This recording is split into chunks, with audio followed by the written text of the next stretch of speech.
Mabagal ang usad ng trapiko sa bahaging ito ng North Luzon Expressway. At kung mapapansin po natin, makikita natin sa parting ito na may kapiling na siyang iba.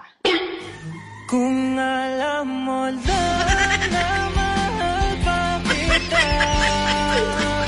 Upang manatiling updated, tumutok lamang dito sa Ba yan? Breaking Balita yan? News.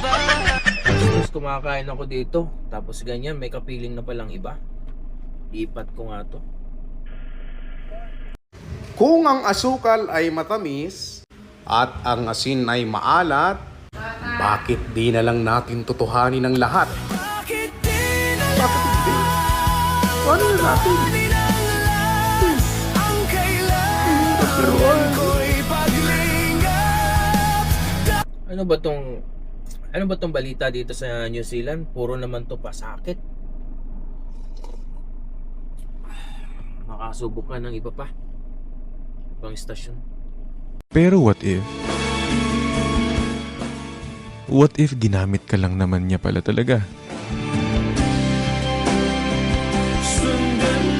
Para yung part sa heart niya na hindi pa naghihil? Yung part sa heart niya na nag-iisa at nalulungkot? Para mapunan mo yun. Pero pagdating sa kasiyahan, sa happiness, Aray ko!